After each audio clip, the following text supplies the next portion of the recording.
What's up, everyone? I'm trying to do a video a day for an entire year.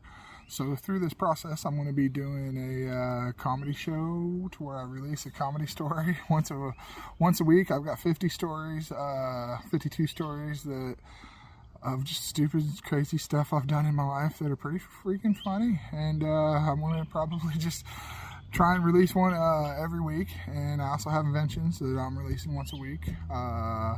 And I'm just, giving inventions away, and I'm just trying to add a little humor to the world and just do something a little positive for the world every day, even if it's something as much as trying to make somebody laugh or just the smallest little thing. I'm just trying to plug away and create a little positivity in the world. So here's one of my first stories. So back when I was younger, I grew up real poor, and when I got a little older, I fell into remodeling Walmarts and being a boss and having my own crews. And I traveled, been to 47 states, been all over the U.S. At one point, I had 25 of my buddies working for me, and it was just great. We got to travel all over, see the world, made a lot of money, did a lot of crazy stuff along the way.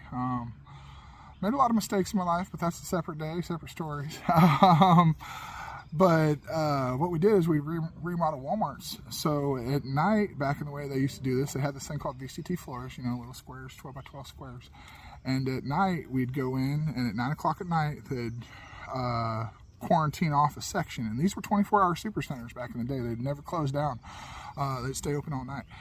So they'd quarantine off these areas, and then they'd have all these random people come in that would be temporary associates, and they'd come in and they'd bolt on wheels to these counters, and they'd jack them up in the air with like boat jacks. They'd have one person on each side and bolt them together, and they'd just have jacks they'd crank up and get these whole entire counters about, it had to be a half inch off the ground. It didn't have to hardly be anything. So they'd get it up off the ground, and it would have all the inventory and everything on it. So this is this counter. Imagine going to Walmart and look, and they got the big, long 50-foot counters.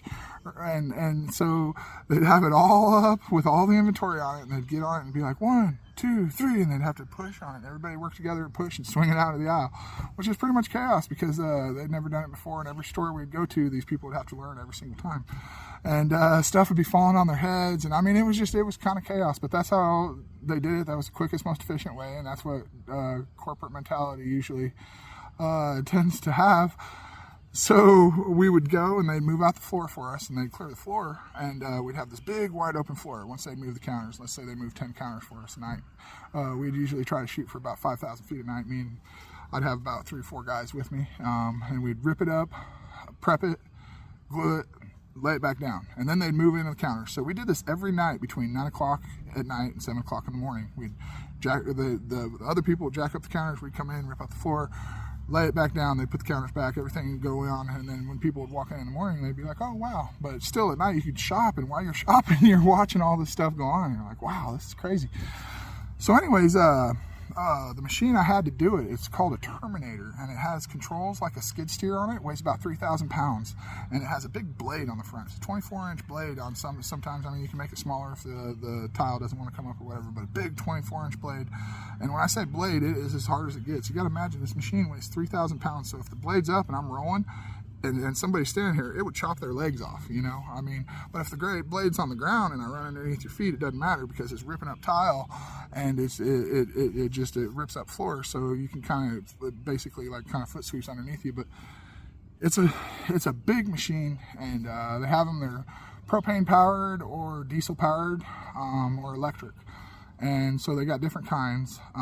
But like I said, they weigh about 3,000 pounds, and you can turn them up. They run anywhere from 5 to you can turn them up to like 20 if you know how to tweak them and mess with them. But yeah, no. And so this is the machine we had that tear up tile. And you got to imagine, I put the blade down and I just run through tile about as fast as you can walk, or sometimes even run if it comes up good. So I'm ripping up tile at 10 miles an hour at 2 feet at a time, just plowing through this stuff. And I got all these guys shoveling all this tile up and cleaning up all this tile around me. So we got this big, huge scene. And usually people would come along the sides, and we'd have caution tape on the sides. So they'd come and they'd watch, and they'd be like, oh, what's going on here? And they'd always watch, and they'd be like, oh, wow, this is crazy, And I don't know, it was always part of the show, and I'd show off and stuff. And so, I don't know, one night, this was on one of our propane powered machines. It was one of the electric ones. I never had a diesel one.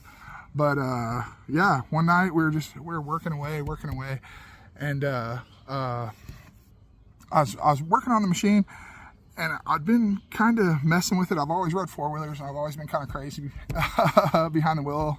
And so this big machine with the blade on the front, I would back up and get going backwards real fast, and then I'd push both the sticks forward, and I'd give it a little wheelie. And you can see how they do it on skid steers and stuff. People will do it, and they'll ride wheelies all around on skid steers. Well, this machine was not designed for that in any way. And it would come up and go smash and just shake me hard when it come down. And I was just like, it would take me for a hard ride, but it was really fun, and I really enjoyed the wheelies. And it was just something that I shouldn't have been doing, but I was a little destructive, and it was just something fun that I would do every once in a while to just show off and be stupid. I was young and stupid. It is what it is. I guess we're all there at one point in time. But yeah, we were tearing up tile and making this big scene, and I'm riding the machine, and I pop a little wheelie, and I look over, and there were these random girls there, and they're all like, oh, man. And I'm like, oh yeah, I got a crowd now. And they're like, oh. So I'm go back and I pop a bigger wheelie, and I've been thinking about it, and I was thinking, man, I can pop a monster wheelie. I know I could pop a monster wheelie. What I was wanting to do was ride one, not just pop one. I was wanting to like ride one across, because I could ride wheelies on quads and stuff, and I was like, I could probably do it with this machine. And so, like I said, I pop up the second one, and they're like, oh, but it was just a little wheelie, you know what I mean? And they're like, oh, and I'm like, oh yeah, okay, cool. And then so, you know, I'm trying to show off, thinking I'm real cool, and I go, and I'm like, yep, here it is. This is the big one. I want to ride a wheelie. This is my time to shine. This is going to be the coolest thing anybody has ever seen. I'm going to ride a wheelie across Walmart on this machine, and it's going to be epic. So, I mean, I get the biggest run back, and I go, one, and I come running back, and I go, and I hit the gears forward, and it pops up, and it does the greatest, biggest wheelie ever. And I don't think I rode it very far, but it was way up. I mean, huge for this machine. And I ride it out, and it comes down, and it goes wham! And the second it hits, the propane bottle snaps off the back and goes and hits the ground and goes squish, and starts blowing propane everywhere. And because it cracked the nozzle right on the end of it, I'm like, oh no! So I hop off the machine, and again I have to unhook it because it's broke right at below the hook, because where it hooked in, it broke it right at the thing. And I'm like, oh no! So I'm like trying to get it off. At this point, everybody's freaking out because it's propane, and it's a giant propane bottle on there, and I wasn't really supposed to have it on there. I kind of had it engineered on there a little bit, so I probably shouldn't have done it that way. But yeah, so here's this propane bottle, and I'm like, oh, so I pick up this propane bottle, and I'm running through the middle of Walmart, and you'll see people's faces. They're just walking through, shopping, casual, shopping, and they'll look up, and they'll see me, and then here's this giant, 6'3", 300-pound guy running right at them, and then they realize what I'm holding, and they see the propane tank, and then you watch their jaws go, and you'd watch people scatter. They'd be walking down the aisle, and they'd just be la la la la, and they'd just freak out, and they'd go, and so here I am running through the Walmart like, oh, excuse me, please. I'm just trying to be nice, like, oh, don't mind me. It's just another Sunday day, just me carrying a propane tank leaking everywhere, and I'm trying to like underplay it, but I'm terrified to death that I'm going to blow up at any time. So as I'm running through the store holding this propane bottle, I look over and I see where I'm running, because I was like, I'm going to go out the back door. This is the greatest idea. I've got to get it out of the store fast.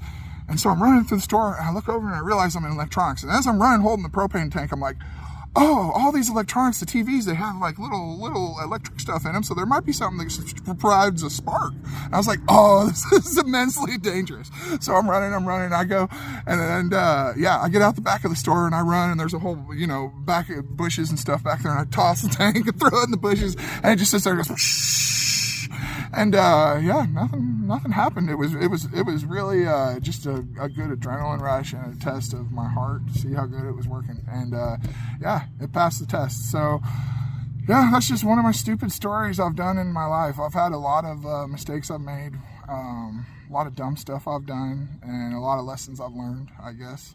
So I'm not too proud to not tell the stories, and maybe somebody else can learn from my mistakes. I guess that one there was just being show off, I guess, trying to be cool and not really thinking that one out. But I guess we live and we learn. But that's my first story, first comedy story. Hope you guys enjoyed it. I've got a lot more coming. Like I said, I've got one for every week, and some of them are a lot more wild. Some of them may be a little more tame, but yeah, stay tuned. It's gonna be pretty fun. So I'm gonna make a video every day for a year. That's my goal. So thank you guys for staying posted. I appreciate you all.